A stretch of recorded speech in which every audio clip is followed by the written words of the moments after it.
Hello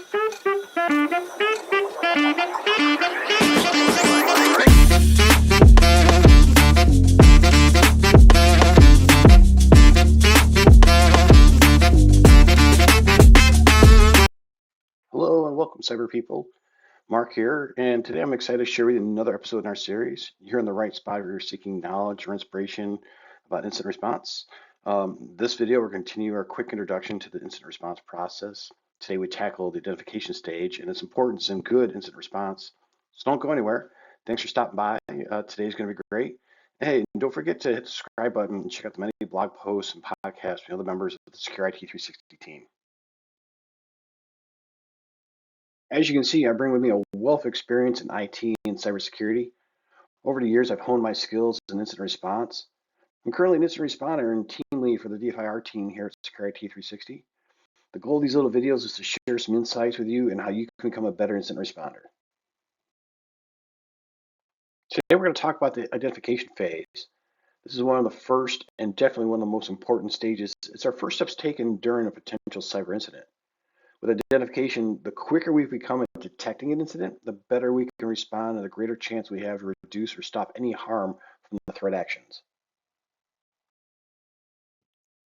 Let's take a look at the whole incident response process real quick.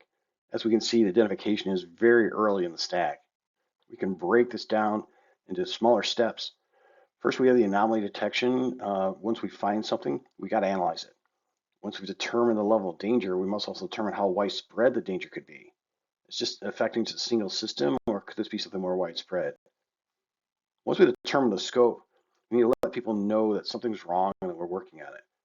Finally, we need to keep good notes of what happened just so we can track our steps. The simplest way to describe detection is define normal and then investigate the rest. We do this by reviewing system logs, alerts that come in from our security products like firewalls, IDS, EDR.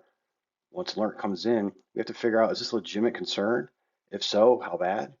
And if it's not, why did the alert fire off to begin with? We do this by evaluating collaborating evidence around the alerting system or user.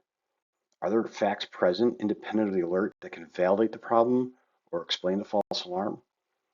If we determine this is a false positive, we need to collect information so we can fine-tune our detection capabilities. You may even turn your information over to system owners so they can implement changes to prevent future alarms. Hey, just a quick sidebar. While we have the standard means of detection, such as antivirus alerts, system logs, firewalls, a really great, inexpensive, and sometimes free tool for detection is what we call a honeypot or a canary. Our good allies over at Thinkst have a free canary token generator. You can check out the website here. You can create bogus document or spreadsheet and name it something tasty, such as employee bonus payout or IT passwords. And place that file in an area where you want to monitor. When someone opens a dummy file, the canary fires off an email capturing information needed for the investigation. Here's what a sample looks like from your free canary. As you can see, it captures a lot of useful information. Canaries are really easy to deploy and require minimal maintenance. They provide a real cost-effective way to gather information about threats, empowering security staff to respond swiftly. This matters because when time is of the essence, they can help us find threats earlier in the process. Now let's talk about scoping. No, this isn't using mouthwash after you've eaten a handful of raw onions. Scoping is making a determination how bad the situation is now and how bad it can become if left unchecked. Does this affect one system or the entire network? Who's impacted? What's impacted? Where are we impacted? Here we continue to gather information, make response decisions, and document what's going on. Remember, in incident response, if you can't keep up with the notes, then you're going too fast. Notifications are spawned from establishing the scope of the incident. From here, we make a determination on who we're going to involve and at what point of the investigation. It's a good idea to have notification call trees established ahead of time, as well as communication basics established, such as cell phone numbers, pre-staged Zoom meetings, or any other means to get people alerted. It's also a good idea to figure out when you absolutely have to call someone and write it down. Working incident is not time for ambiguity. Finally, it's also a good idea on how you're going to notify employees in case this impacts them and their workflows. Management should have some policies and scripts in place to alert employees and advise them against posting what's going on via social media. Employees won't have the full picture, which can lead to rumors and panic, when the whole goal of communication was to keep everyone calm and informed. Documentation plays a crucial role in incident response, and here's why. Many organizations are subject to legal and regulatory requirements when it comes to cyber incidents. Documenting steps taken by this response team can demonstrate due diligence. In case of legal investigations, having documentation of the steps taken is essential to begin proper chain of custody of potential evidence. Documentation creates a historical record of how we handled the incident. This record allows security teams to learn from previous experiences and improve their response strategies going forward. Incident response often involves collaboration amongst various teams or individuals. Documentation can create efficient collaboration by providing clear information to team members during an incident.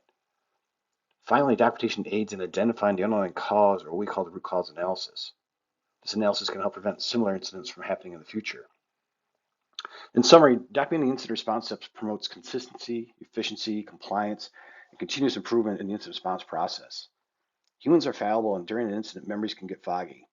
Incomplete or incorrect information after the fact doesn't help us at all. All right, time to wrap it up. In the identification phase, remember we have to establish what is normal, and then we investigate all the rest. Once we start an investigation, we have to determine how bad it is.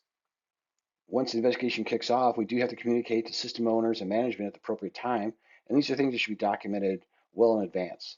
And speaking of documentation, don't forget throughout the course of investigation, document, document, document. Write it down, keep track of it, keep good notes. And remember, a little deception can be a great means of detection. Thanks to our good friends over at Things Canary. Check out their free stuff. Their paid product is superb as well. And that brings us to the end of this episode. We've covered a lot of ground today. I hope you found it informative and engaging. If you missed any of the previous episodes, now is the perfect time to catch up. Don't forget to hit the like button if you enjoyed today's content and subscribe to stay updated on all of our future episodes. Join us next time we dive deeper and explore the next stage of the incident response process. We've got some exciting content lined up. You are not going to want to miss it. Until then, keep exploring and keep learning. Thanks for watching, and we'll see you in the next episode.